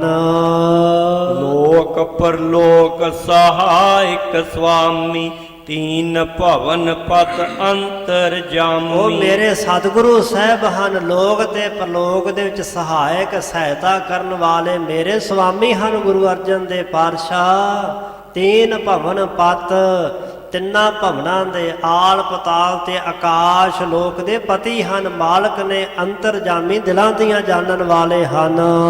ਇਨਕੇ ਦਾਸ ਦਾਸ ਕੋ ਦਾਸਾ, ਕਿਮ ਸਮਤਾ ਕਰ ਹੋਏ ਹਾਸਾ। ਤੇ ਤੁਸੀਂ ਗੁਰੂ ਅਰਜਨ ਦੇ ਪਾਤਸ਼ਾਹ ਬਾਰੇ ਕਹਿ ਰਹੇ ਹੋ ਕਿ ਉਹਨਾਂ ਨੂੰ ਜੱਫੀ ਪਾ ਕੇ ਮਿਲੋ। ਮੈਂ ਤਾਂ ਗੁਰੂ ਅਰਜਨ ਦੇ ਪਾਤਸ਼ਾਹ ਮਹਾਰਾਜ ਜੀ ਦੇ ਦਾਸ ਦਾਸ ਦਾਸ ਕੋ ਦਾਸਾ। ਅੱਜ ਜਿਹੜਾ ਸ਼੍ਰੀ ਮੁਖਵਾਕ ਆਇਆ ਸੀ ਉਹਦੇ ਵਿੱਚ ਗੁਰੂ ਰਾਮਦਾਸ ਪਾਤਸ਼ਾਹ ਨੇ ਮੰਗ ਮੰਗੀ ਸੀ, ਮੋਕੋ ਦਾਸ ਦਾਸ ਦਾਸਨ ਕੋ ਕਰੀਏ, ਮੈਨੂੰ ਦਾਸਾਂ ਦਾ ਦਾਸ ਦਾਸਾਂ ਦਾ ਸੇਵਕ ਬਣਾ ਦਿਓ। ਮਾਲਕ ਜਿਹੜੇ ਤੁਹਾਡੇ ਦਾਸ ਨੇ, ਅੱਗੇ ਉਹਨਾਂ ਦੇ ਫੇਰ ਦਾਸ, ਅੱਗੇ ਫੇਰ ਉਹਨਾਂ ਦੇ ਜਿਹੜੇ ਸੇਵਕ ਨੇ, ਤੁਹਾਡੇ ਤੋਂ ਚੌਥੀ ਥਾਂ ਮੈਨੂੰ ਉਹਨਾਂ ਦਾ ਸੇਵਕ ਬਣਾ ਦਿਓ। ਭਾਈ ਨਰੈਣ ਦਾਸ ਨੇ ਵੀ 3 ਵਾਰੀ ਇਹ ਸ਼ਬਦ ਵਰਤਿਆ, ਕਹਿਣ ਲੱਗਾ ਇਨਕੇ ਦਾਸ ਦਾਸ ਕੋ ਦਾਸਾ। ਮੈਂ ਤਾਂ ਗੁਰੂ ਅਰਜਨ ਦੇ ਪਾਤਸ਼ਾਹ ਮਹਾਰਾਜ ਜੀ ਦੇ ਜਿਹੜੇ ਦਾਸ ਨੇ ਉਹਨਾਂ ਗਾਂ ਦਾਸਾਂ ਦਾ ਦਾਸ ਹਾਂ। ਕਿਮ ਸਮਤਾ ਕਰਹੁ, ਸਮਤਾ ਹੁੰਦੀ ਬਰਾਬਰੀ। ਮੈਂ ਗੁਰੂ ਅਰਜਨ ਦੇ ਪਾਤਸ਼ਾਹ ਦੀ ਸਮਤਾ ਬਰਾਬਰੀ ਕਿਵੇਂ ਕਰ ਸਕਦਾ ਹਾਂ? ਜੇਕਰ ਮੈਂ ਯਤਨ ਕੀਤਾ ਤਾਂ ਹੋਏ ਹਾਦਸਾ, ਮੇਰਾ ਮਜ਼ਾਕ ਉੱਡੇਗਾ, ਲੋਕ ਮੈਨੂੰ ਮਖੌਲ ਕਰਨਗੇ ਕਿ ਨਰੈਣ ਦਾਸ ਦੀ ਮੱਤ ਨੂੰ ਕੀ ਹੋ ਗਿਆ, ਗੁਰੂ ਅਰਜਨ ਦੇ ਪਾਤਸ਼ਾਹ ਨੂੰ ਜੱਫੀ ਚ ਲਈ ਫਿਰਦਾ। ਹਾਲਾਂਕਿ ਪਿਓ ਤੇ ਪੁੱਤਰ ਵਿੱਚ ਇਹ ਸਭ ਕੁਛ ਚੱਲਦਾ ਹੈ, ਸਿੱਖ ਪੁੱਤਰ ਹੈ, ਗੁਰੂ ਬਾਪ ਹੈ, ਪਰ ਭਾਈ ਨਰੈਣ ਦਾਸ ਮਰਜ਼ਾਦਾ ਨੂੰ ਸਮਝਦੇ ਸਨ, ਨਿਯਮ ਸਮਝਦੇ ਸਨ। ਇਸ ਵਾਸਤੇ ਕਹਿਣ ਲੱਗੇ ਪੰਡਤਾ ਮੇਰਾ ਮਜ਼ਾਕ ਉੱਡੇਗਾ, ਹਾਸਾ ਹੀ ਹੋਵੇਗਾ। ਹਿਮ ਕਹਿ ਕਰੀ ਅਕੂਰ ਅਗਾਰੀ, ਪਰਿਓ ਚਰਨ ਪਰ ਨਿਰਹੰਕਾਰੀ। ਇਸ ਤਰ੍ਹਾਂ ਕਹਿ ਕਰਕੇ ਭਾਈ ਨਰੈਣ ਦਾਸ ਨੇ ਪੰਡਤ ਦੀ ਗੱਲ ਨਹੀਂ ਮੰਨੀ ਕੋਈ ਵੀ, ਸਗੋਂ ਹੱਥ ਵਿੱਚ ਭੇਟਾ ਲਈ, ਭੇਟਾਵਾਂ ਲੈ ਕਰਕੇ ਅੱਗੇ ਹੋਇਆ ਤੇ ਪਰਿਓ ਚਰਨ ਪਰ ਨਿਰਹੰਕਾਰੀ। ਗੁਰੂ ਦਾ ਸੰਬੰਧ ਹੀ ਨਿਰਹੰਕਾਰੀਆਂ ਨਾਲ ਹੁੰਦਾ। ਤਾਂ ਇਹ ਸਾਹਿਬਾਂ ਕਿਹਾ ਸੀ ਨਾ ਕਿ ਕੋ ਆਏ ਮਿਲ ਹੈ ਨਿਰਹੰਕਾਰੀ। ਅਸੀਂ ਚੰਦੂ ਦੀ ਲੜਕੀ ਦਾ ਰਿਸ਼ਤਾ ਨਹੀਂ ਲੈਣਾ, ਜਿਹੜਾ ਕੋਈ ਨਿਰਹੰਕਾਰੀ ਸਿੱਖ ਹੋਵੇਗਾ ਸਾਨੂੰ ਆ ਕੇ ਮਿਲ ਪਵੇਗਾ। ਤੇ ਉਹ ਮਿਲ ਪਿਆ ਨਿਰਹੰਕਾਰੀ, ਜਿਹਦੇ ਮਨ 'ਚ ਕੋਈ ਹਉਮੈ ਆਪਣਤ ਮੈਂ ਮੇਰੀ ਇਹੋ ਜਿਹੀ ਕੋਈ ਵਿਚਾਰ ਨਹੀਂ ਹੰਕਾਰ ਵਾਲੀ। ਪਰਿਓ ਚਰਨ ਪਰ ਨਿਰਹੰਕਾਰੀ, ਹੰਕਾਰ ਤੋਂ ਨਿਰ ਹੁੰਦਾ ਰਹਿਤ। ਹੰਕਾਰ ਤੋਂ ਰਹਿਤ ਹੋ ਕਰਕੇ ਸਤਿਗੁਰੂ ਧੰਨ ਗੁਰੂ ਅਰਜਨ ਦੇਵ ਪਾਤਸ਼ਾਹ ਦੇ ਚਰਨਾਂ ਤੇ ਪੈ ਗਿਆ ਭਾਈ ਨਰੈਣ ਦਾਸ। ਜਦੋਂ ਅਸੀਂ ਜਪਜੀ ਸਾਹਿਬ ਦਾ ਪ੍ਰਮਤਾ ਵਿੱਚ ਪੜ੍ਹਦੇ ਹਾਂ ਸ਼ੁਰੂ ਵਿੱਚ ਨਿਰਭਉ ਤੇ ਨਿਰਵੈਰ। ਨਿਰ ਦਾ ਅਰਥ ਕੀ? ਰਹਿਤ। ਭਉ ਦਾ ਅਰਥ ਹੁੰਦਾ ਡਰ। ਨਿਰ ਦਾ ਅਰਥ ਹੈ ਰਹਿਤ। ਵੈਰ ਦਾ ਅਰਥ ਹੈ ਕਿਸੇ ਨਾਲ ਵੈਰ ਭਾਵਨਾ ਰੱਖਣੀ, ਈਰਖਾ ਰੱਖਣੀ। ਅਕਾਲ ਪੁਰਖ ਵਾਹਿਗੁਰੂ ਨਿਰਭਉ ਤੇ ਨਿਰਵੈਰ ਹੈ। ਨਾ ਉਹਨੂੰ ਕਿਸੇ ਦਾ ਡਰ ਤੇ ਨਾ ਉਹਦਾ ਕਿਸੇ ਨਾਲ ਵੈਰ ਹੈ। ਇਹਨੂੰ ਕਹਿੰਦੇ ਨੇ ਨਿਰ। ਗੁਰੂ ਅਰਜਨ ਦੇਵ ਪਾਤਸ਼ਾਹ ਦਾ ਸਿੱਖ ਨਿਰਹੰਕਾਰੀ, ਹੰਕਾਰ ਤੋਂ ਰਹਿਤ ਹੈ। ਹੰਕਾਰ ਵਾਲੀ ਕੋਈ ਗੱਲ ਉਸਦੇ ਹਿਰਦੇ 'ਚ ਨਹੀਂ। ਇਸ ਤਰ੍ਹਾਂ ਨਿਰਹੰਕਾਰੀ ਹੋਇਆ ਭਾਈ ਨਰੈਣ ਦਾਸ ਗੁਰੂ ਅਰਜਨ ਦੇਵ ਪਾਤਸ਼ਾਹ ਦੇ ਚਰਨਾਂ ਤੇ ਢਹਿ ਪਿਆ। ਸ਼੍ਰੀ ਅਰਜਨ ਸਿਮਧੀ ਲਖ ਭਾਉ, ਪਕਰ ਉਠਾਏ ਲਿਓ ਘਰ ਲਾਉ। ਪੰਚਮ ਗੁਰਦੇਵ ਦਿਲਾਂ ਦੀ ਜਾਣਦੇ ਸਨ ਕਿ ਜਿਹੜੇ ਬਰਾਤ ਵਾਲੇ ਪਾਸੇ ਦੇ ਸੱਜਣ ਨੇ ਉਹ ਤਾਂ ਸਮਝਦੇ, ਪਰ ਜਿਹੜੇ ਕੁਛ ਹੋਰ ਭਾਈ ਨਰੈਣ ਦਾਸ ਦੇ ਸੰਗੀ ਸਾਥੀ ਉਹਨਾਂ ਦੀ ਭਾਵਨਾ ਕਿਹੋ ਜਿਹੀ ਆ, ਜਿਹੜੇ ਲਾਗੀ ਲੋਕ ਉਹ ਕੀ ਜਾਣਦੇ ਮਨ ਵਿੱਚ। ਇਹ ਸਾਰੀ ਵਿਚਾਰ ਸਹਿਬ ਸਮਝਦੇ ਸਨ। ਨਾਲੇ ਸਤਿਗੁਰੂ ਪਾਤਸ਼ਾਹ ਮਹਾਰਾਜ ਸਮਾਜਿਕ ਜੀਵਨ ਬਤੀਤ ਕਰਨ ਵਾਲੇ ਸਮਾਜ ਦੇ ਚੰਗੀ ਤਰ੍ਹਾਂ ਲੈਣ ਦੇਣ ਕਾਰ ਵਿਹਾਰ ਨੂੰ ਸਮਝਦੇ ਹਨ। ਸੋ ਇਸ ਵਾਸਤੇ ਸ੍ਰੀ ਗੁਰੂ ਅਰਜਨ ਸਿਮਧੀ ਲਖ ਭਾਉ। ਸਿਮਧੀ ਹੁੰਦਾ ਕੁੜਮ। ਕੁੜਮ ਦਾ ਲੱਖ ਜਾਣ ਕੇ ਭਾਉ ਹੁੰਦਾ ਪ੍ਰੇਮ। ਆਪਣੇ ਕੁੜਮ ਭਾਈ ਨਰੈਣ ਦਾਸ ਦਾ ਪ੍ਰੇਮ ਜਾਣ ਕੇ, ਭਾਵਨਾ ਜਾਣ ਕੇ ਸਾਹਿਬਾਂ ਨੇ ਜਦੋਂ ਸਿੱਖ ਚਰਨਾਂ ਤੇ ਪਿਆ ਸੀ, ਪਕੜ ਉਠਾਏ ਲਿਓ ਘਰ ਲਾਉ। ਬਾਹਾਂ ਤੋਂ ਫੜ ਕੇ ਉਠਾ ਕੇ ਭਾਈ ਨਰੈਣ ਦਾਸ ਨੂੰ ਗਲ ਨਾਲ ਲਾ ਲਿਆ। ਜਥਾ ਜੋਗ ਕਰ ਲੋਕ ਕਰੀਤੀ, ਸਨਮਾਨਿਓ ਸਭ ਮਹਿ ਲਖ ਪ੍ਰੀਤ। ਜਥਾ ਜੋਗ ਕਰਕੇ ਸਾਰੀ ਲੌਕਿਕ ਰੀਤ ਜੋ ਲੋਕਾਂ ਦੀ ਬਣਾਈ ਰੀਤੀ ਮਰਿਆਦਾ ਹੈ, ਪਰ ਇਹ ਤਾਂ ਗੁਰੂ ਦੀ ਮਰਿਆਦਾ ਹੈ ਕਿ ਗੁਰੂ ਸਿੱਖਾਂ ਨੂੰ ਕੰਠ ਨਾਲ ਲਾਉਂਦਾ, ਗਲ ਨਾਲ ਲਾ ਲੈਂਦਾ, ਪਿਆਰ ਬਖਸ਼ਦਾ। ਗੁਰੂ ਵਰਗਾ ਪਿਆਰ ਕੋਈ ਨਹੀਂ ਦੇ ਸਕਦਾ। ਸਨਮਾਨਿਓ ਸਭ ਲਖ ਪ੍ਰੀਤ। ਸਾਰਿਆਂ ਦੇ ਮਹਿ ਵਿੱਚ ਭਾਈ ਨਰੈਣ ਦਾਸ ਦੀ ਪ੍ਰੀਤ ਜਾਣ ਕੇ, ਪ੍ਰੇਮ ਤੇ ਭਾਵਨਾ ਜਾਣ ਕੇ ਪੰਚਮ ਗੁਰਦੇਵ ਨੇ ਭਾਈ ਨਰੈਣ ਦਾਸ ਨੂੰ ਬੜਾ ਸਨਮਾਨ ਬਖਸ਼ਿਆ, ਬੜਾ ਆਦਰ ਦਿੱਤਾ। ਹੇਰ ਹੇਰ ਸਿੱਖ ਸਭ ਬਿਸਮਾਵੇ, ਧੰਨ ਨਰਾਇਣ ਦਾਸ ਅਲਾਵੇ। ਹੇਰ ਹੇਰ ਹੁੰਦਾ ਵੇਖ ਵੇਖ ਕੇ। ਵੇਖ ਵੇਖ ਕਰਕੇ ਸਿੱਖ ਜਿੰਨੇ ਸਾਰੇ ਸਨ ਬਿਸਮਾਵੇ, ਹੈਰਾਨ ਹੁੰਦੇ, ਅਚਰਜ ਹੁੰਦੇ। ਕੀ ਆਖਦੇ ਨੇ? ਧੰਨ ਨਰਾਇਣ ਦਾਸ ਲਾਵੇ। ਭਾਈ ਨਰੈਣ ਦਾਸ ਤੂੰ ਧੰਨ ਹੈ, ਧੰਨ ਹੈ ਭਾਈ ਨਰੈਣ ਦਾਸ। ਇਸ ਤਰ੍ਹਾਂ ਸਾਰੇ ਮੂੰਹ ਤੋਂ ਆਖਦੇ ਹਨ। ਆਦਰ ਅਧਿਕ ਗੁਰੂ ਕੀਏ ਜਾਹੀ, ਲੱਗਿਓ ਕਰੇ ਇਹ ਸਮ ਕੋ ਨਾਹੀ। ਕਿਉਂ ਸਾਰੇ ਸਿੱਖ ਭਾਈ ਨਰੈਣ ਦਾਸ ਨੂੰ ਧੰਨ ਧੰਨ ਕਹਿੰਦੇ ਕਿ ਤੂੰ ਧੰਨਤਾ ਦੇ ਯੋਗ ਹੈ। ਉਹਨਾਂ ਵੇਖਿਆ, ਕੀ ਵੇਖਿਆ? ਆਦਰ ਅਧਿਕ ਗੁਰੂ ਕੀ ਜਾਹੀ। ਜਿਸ ਭਾਈ ਨਰੈਣ ਦਾਸ ਦਾ ਗੁਰੂ ਅਰਜਨ ਦੇਵ ਪਾਤਸ਼ਾਹ ਨੇ ਬੜਾ ਭਾਰੀ ਆਦਰ ਕੀਤਾ, ਸਨਮਾਨ ਕੀਤਾ, ਸਤਿਕਾਰ ਕੀਤਾ। ਲੱਗਿਓ ਗਰੇ। ਭਾਈ ਨਰੈਣ ਦਾਸ ਗੁਰੂ ਅਰਜਨ ਦੇਵ ਪਾਤਸ਼ਾਹ ਨੇ ਗਲ ਦੇ ਨਾਲ ਲੱਗਾ। ਇਹ ਸਮ ਕੋ ਨਾਹੀ। ਜਿਹੜਾ ਸਿੱਖ ਗੁਰੂ ਦੇ ਗਲ ਨਾਲ ਲੱਗ ਜੇ ਉਹਦੇ ਬਰਾਬਰ ਹੋਰ ਕੌਣ ਹੋ ਸਕਦਾ ਹੈ? ਸਾਰੇ ਸਿੱਖ ਕਹਿ ਰਹੇ ਨੇ ਭਾਈ ਨਰੈਣ ਦਾਸ ਦੇ ਬਰਾਬਰ ਹੋਰ ਕੋਈ ਨਹੀਂ ਹੈ, ਜਿਸ ਨੂੰ ਗੁਰੂ ਅਰਜਨ ਦੇਵ ਪਾਤਸ਼ਾਹ ਨੇ ਆਪਣੇ ਗਲ ਨਾਲ ਲਾ ਲਿਆ ਹੈ, ਇਹਨਾਂ ਪਿਆਰ ਬਖਸ਼ਿਆ ਹੈ। ਤੇ ਭਾਈ ਨਰੈਣ ਦਾਸ ਧੰਨ ਹੋ ਗਿਆ। ਭਾਈ ਨਰੈਣ ਦਾਸ ਧੰਨਤਾ ਦੇ ਯੋਗ ਹੈ। ਇਮ ਮਿਲਨੀ ਕਰ ਘਰੋਂ ਸਿਧਾਰਾ, ਸ਼੍ਰੀ ਗੁਰ ਜਨ ਵਾਸੇ ਪਗ ਧਾਰਾ। ਇਸ ਤਰ੍ਹਾਂ ਮਿਲਣੀ ਕਰਕੇ ਭਾਈ ਨਰੈਣ ਦਾਸ ਆਪਣੇ ਘਰ ਨੂੰ ਚਲਿਆ ਗਿਆ ਤੇ ਸ੍ਰੀ ਗੁਰੂ ਅਰਜਨ ਦੇਵ ਪਾਤਸ਼ਾਹ ਮਹਾਰਾਜ ਨੇ ਜਨਵਾਸੇ, ਜਨਵਾਸ ਉਸ ਥਾਂ ਨੂੰ ਕਹਿੰਦੇ ਸਨ ਜਿੱਥੇ ਜੰਝ ਨੂੰ ਉਤਾਰਾ ਕੀਤਾ ਜਾਂਦਾ ਸੀ ਪੁਰਾਣੇ ਸਮੇਂ ਵਿੱਚ, ਉਹਨੂੰ ਜਨਵਾਸ ਕਹਿੰਦੇ ਸੀ। ਜਿੱਥੇ ਰਾਜੇ ਦੀਆਂ ਰਾਣੀਆਂ ਰਹਿੰਦੀਆਂ ਹੁੰਦੀਆਂ ਸਨ ਉਹਨੂੰ ਰਨਵਾਸ ਕਹਿੰਦੇ ਸਨ।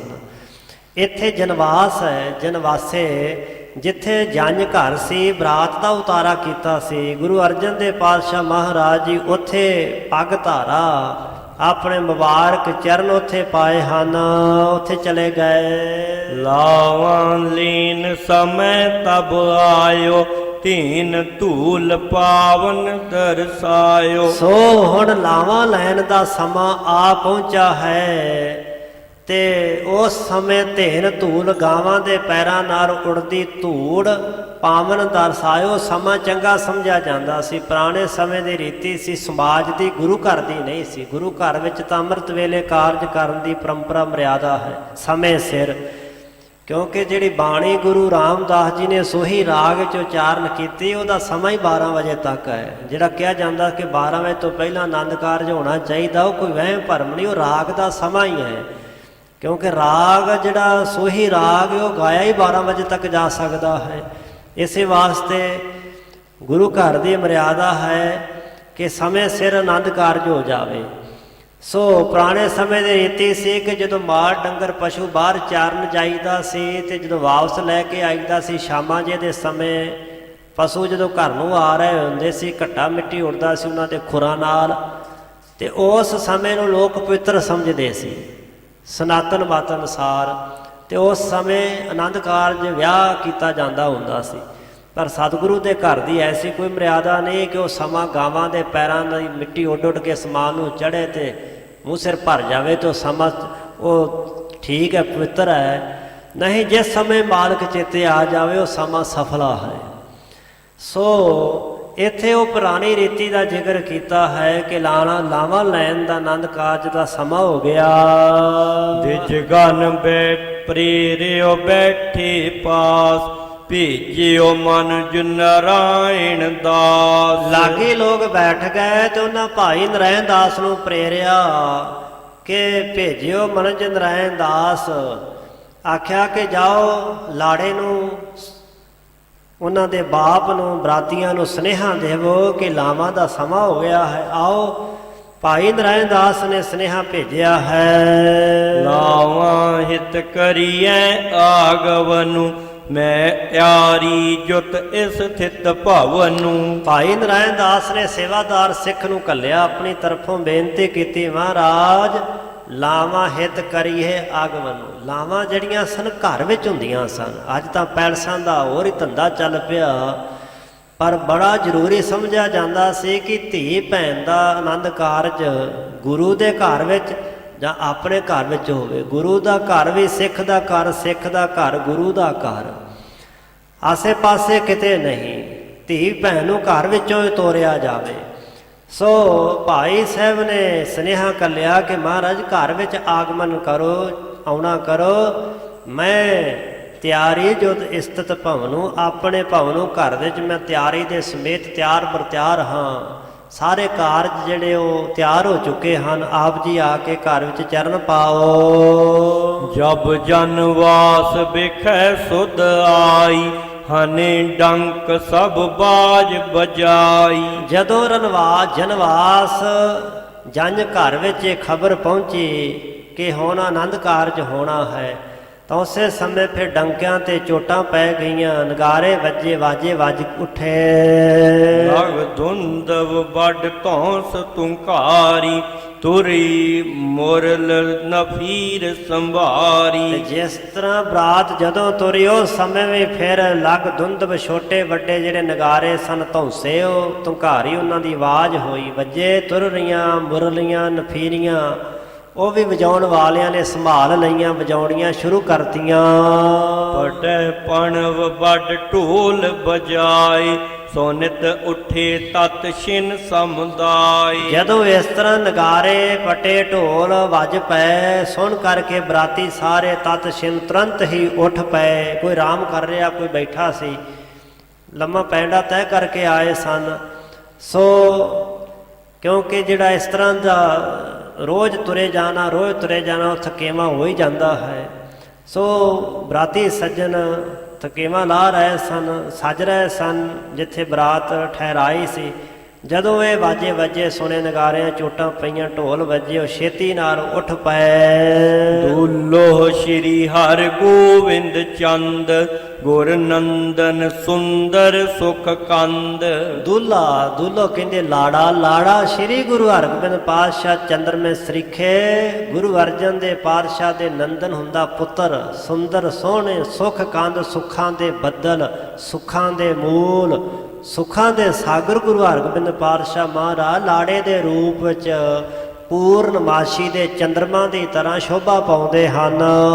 ਮਹਾਦੇਵ ਬ੍ਰਿਧ ਹਰਿ ਗੁਰਦਾਸ, ਉਮਰ ਸ਼ਾਹ ਸਾਲੋ ਗੁਰ ਪਾਸ। ਬਾਬਾ ਮਹਾਦੇਵ ਗੁਰੂ ਰਾਮਦਾਸ ਪਾਤਸ਼ਾਹ ਦਾ ਦੂਜਾ ਪੁੱਤਰ, ਸਾਹਿਬਾਂ ਦਾ ਵੱਡਾ ਭਰਾਤਾ ਤੇ ਬ੍ਰਿਧ ਬਜ਼ੁਰਗ ਬ੍ਰਹਮ ਗਿਆਨੀ ਮਹਾਂਪੁਰਖ ਬਾਬਾ ਬੁੱਢਾ ਸਾਹਿਬ ਜੀ ਅਤੇ ਭਾਈ ਗੁਰਦਾਸ ਸਾਹਿਬ ਜੀ ਗੁਰੂ ਕੇ ਮਹਾਨ ਗੁਰਸਿੱਖ। ਉਮਰ ਸ਼ਾਹ ਡਰੌਲੀ ਨਗਰ ਦਾ ਮੁਖੀ ਮਸੰਦ ਸਾਲੋ, ਭਾਈ ਸਾਲੋ ਜਿਨ੍ਹਾਂ ਦਾ ਟੋਭਾ ਅੱਜ ਵੀ ਸ਼੍ਰੀ ਅੰਮ੍ਰਿਤਸਰ ਸਾਹਿਬ ਗੁਰਦੁਆਰਾ ਗੁਰੂ ਕੇ ਮਹਿਲ ਦੇ ਨੇੜੇ, ਇਹ ਗੁਰੂ ਸਾਹਿਬ ਦੇ ਪਾਸ ਨੇੜੇ ਹਨ ਤੇ ਸਾਹਿਬਾਂ ਦੇ ਕੋਲ ਹੋ ਕਰਕੇ ਲੈ ਗਮਨੇ ਸਭ ਹਿਨ ਕੋ ਸੰਗ, ਹਿਤ ਲਾਵਾਂ ਕੇ ਚੱਲੇ ਉਮੰਗ। ਜਦੋਂ ਕੋਲ ਹੋ ਕੇ ਖਲੋਤੇ ਨੇੜੇ ਆਏ ਸਾਰੇ ਬ੍ਰਹਮ ਗਿਆਨੀ ਗੁਰੂ ਕੇ ਸਿੱਖ, ਇਹਨਾਂ ਸਾਰਿਆਂ ਨੂੰ ਨਾਲ ਲੈ ਕੇ ਗੁਰੂ ਅਰਜਨ ਦੇ ਪਾਤਸ਼ਾਹ ਮਹਾਰਾਜ ਜੀ ਲਾਵਾਂ ਲੈਣ ਵਾਸਤੇ ਸਾਹਿਬਾਂ ਨੇ ਆਪਣੇ ਸਾਹਿਬਜ਼ਾਦਾ ਦਾ ਆਨੰਦ ਕਾਰਜ ਕਰਾਉਣ ਵਾਸਤੇ ਚਾਲਾ ਪਾਇਆ। ਹਿਤ ਲਾਵਾਂ ਕੇ ਚੱਲੇ ਉਮੰਗ, ਉਮੰਗ ਹੁੰਦਾ ਉਤਸ਼ਾਹ, ਅੰਦਰ ਦਾ ਖੇੜਾ। ਲਾਵਾਂ ਲੈਣ ਵਾਸਤੇ ਬੜੇ ਚਾਅ ਦੇ, ਖੁਸ਼ੀ ਆਨੰਦ ਦੇ ਨਾਲ ਭਰੇ ਹੋਏ ਚੱਲੇ। ਬਾਦਿਤ ਬਾਜਤ ਜਾਤ ਅਗਾਰੀ, ਕੀਰਤ ਭਾਟ ਨਕੀਬ ਉਚਾਰੀ। ਅੱਗੇ ਅੱਗੇ ਵਾਜੇ ਵੱਜਦੇ ਜਾ ਰਹੇ ਨੇ ਤੇ ਭਾਟ ਤੇ ਨਕੀਬ ਬੜੀ ਭਾਰੀ ਕੀਰਤੀ ਉਚਾਰਨ ਕਰਦੇ ਨੇ ਸਾਹਿਬਾਂ ਦੀ। ਭਾਟ ਕਹਿੰਦੇ ਨੇ ਭੱਟਾਂ ਨੂੰ, ਕਵੀ ਸੱਜਣਾ ਨੂੰ। ਸੋ ਨਕੀਬ ਕਹਿੰਦੇ ਨੇ ਜਿਹੜੇ ਚੋਬਾਂ ਫੜ ਕੇ ਅੱਗੇ ਅੱਗੇ ਚੱਲਦੇ ਸਨ। ਸੋ ਇਸ ਤਰ੍ਹਾਂ ਸਤਿਗੁਰੂ ਸੱਚੇ ਪਾਤਸ਼ਾਹ ਮਹਾਰਾਜ ਜੀ ਦੀ ਬੜੀ ਭਾਰੀ ਮਹਿਮਾ ਤੇ ਵਡਿਆਈ ਅੱਗੇ ਅੱਗੇ ਕਰਦੇ ਹੋਏ ਸੱਜਣ ਚੱਲ ਪਏ। ਆਤ ਪੱਤਰ ਦੁੱਲੋ ਪਰ ਫਿਰਹੀ, ਚਮਰ ਚਾਰ ਸਤਿਗੁਰ ਪਰ ਢੋਰਹੀ। ਦੂਲਾ ਸਤਿਗੁਰੂ, ਲਾੜਾ ਸਤਿਗੁਰੂ ਗੁਰੂ ਹਰਗੋਬਿੰਦ ਪਾਤਸ਼ਾਹ ਦੇ ਸੀਸ ਦੇ ਉੱਪਰ ਬੜਾ ਸੋਹਣਾ ਆਸ ਪੱਤਰ ਹੁੰਦਾ ਛਤਰ, ਚਮਰ ਚਾਰ ਸੋਹਣਾ ਚੌਰ ਤੇ ਛਤਰ ਸਾਹਿਬਾਂ ਦੇ ਸਰੀਰ ਉੱਪਰ ਢੁੱਲਦਾ ਹੈ। ਸੋਹਣਾ ਚੌਰ ਝੁੱਲਦਾ ਤੇ ਸੋਹਣਾ ਜਿਹੜਾ ਉੱਪਰ ਛਤਰ ਹੈ ਆਸ ਪੱਤਰ, ਉਹ ਬੜੀ ਭਾਰੀ ਸ਼ੋਭਾ ਪਾ ਰਿਹਾ ਹੈ। ਮਹਿਦ ਕੁਲਾਹਲ ਸਭ ਮਹਿ ਹੋਵਾ, ਤ੍ਰਿਅਗਨ ਚਾਹਤ ਦੁੱਲੋ ਜੋਵਾ। ਸਾਰਿਆਂ ਦੇ ਮਨਾਂ ਵਿੱਚ ਬੜਾ ਚਾਅ ਪੈਦਾ ਹੋਇਆ। ਮਹਿਦ ਕੁਲਾਲ ਦਾ ਅਰਥ ਹੈ ਖੁਸ਼ੀ ਦਾ ਰੌਲਾ ਬੜਾ ਹੋਇਆ ਤੇ ਜਿੰਨੀਆਂ ਇਸਤਰੀਆਂ ਸਨ ਡੱਲੇ ਨਗਰ ਦੀਆਂ ਸਾਰੀਆਂ ਚਾਹੁੰਦੀਆਂ ਕਿ ਲਾੜਾ ਵੇਖਿਆ ਜਾਏ, ਲਾੜਾ ਕਿਹੋ ਜਿਹਾ ਹੈ। ਸੁਣਿਆ ਕਿ ਲਾੜਾ ਬੜਾ ਸੋਹਣਾ ਹੈ, ਬੜਾ ਖੂਬਸੂਰਤ ਹੈ।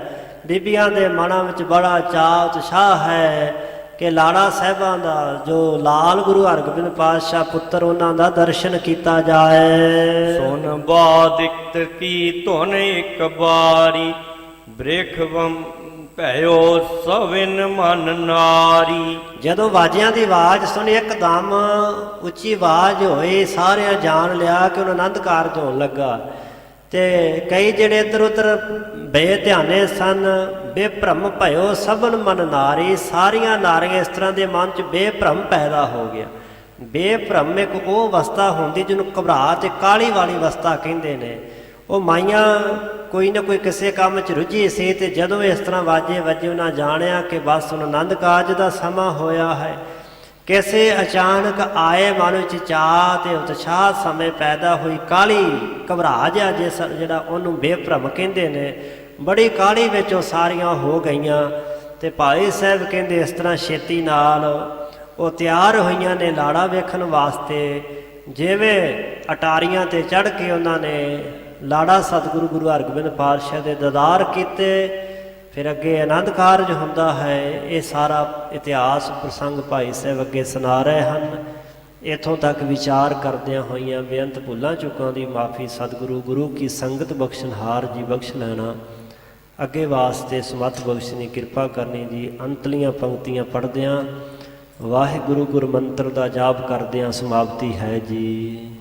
ਮਹਿਦ ਕੁਲਾਹਲ ਸਭ ਮੈਂ ਹੋਵਾ, ਤ੍ਰੀ ਗਨ ਜਾਤ ਦੁਲੋ ਜੋਵਾ, ਸੁਨ ਬਾਦਿਤ ਕੀ ਧੁਨ ਇੱਕ ਬਾਰੀ, ਬੇਭ੍ਰਮ ਭਇਓ ਸਭਿਨ ਮਨ ਨਾਰੀ। ਵਾਹਿਗੁਰੂ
ਅਚੁੱਤ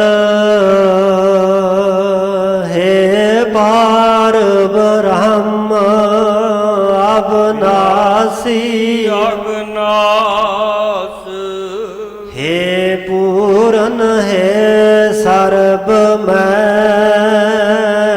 ਦੁਖ ਭੰਜਨ ਉਨਤਾਸ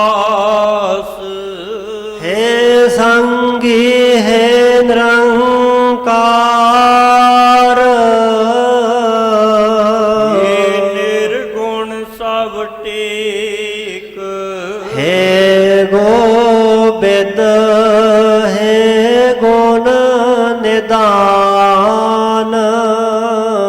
ਰਾਖੈ ਸਦਾ ਵਿਵੇਕ ਹੈ ਅਪਰੰਪਰ ਹਾਰ ਹਾਰੇ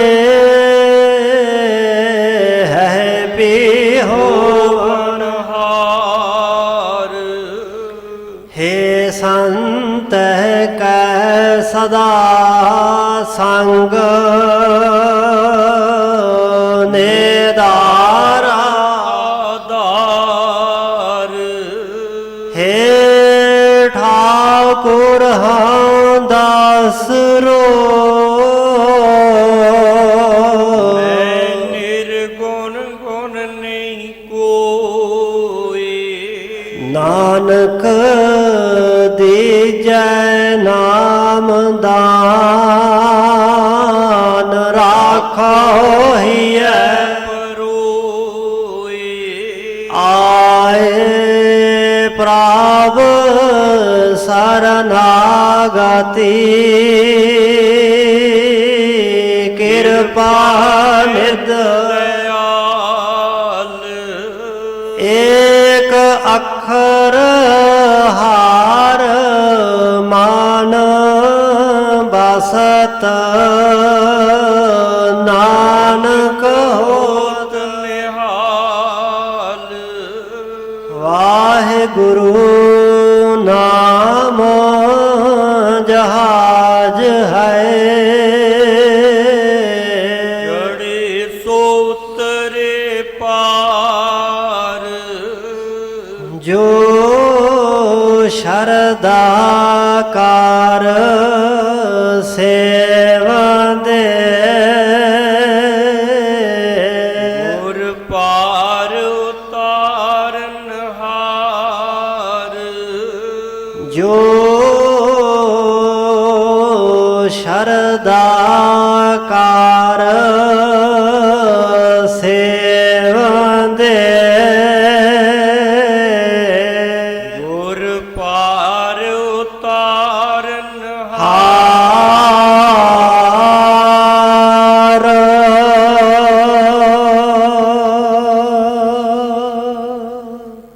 ਵਾਹਿਗੁਰੂ ਜੀ ਕਾ ਖਾਲਸਾ ਵਾਹਿਗੁਰੂ ਜੀ ਕੀ ਫਤਿਹ।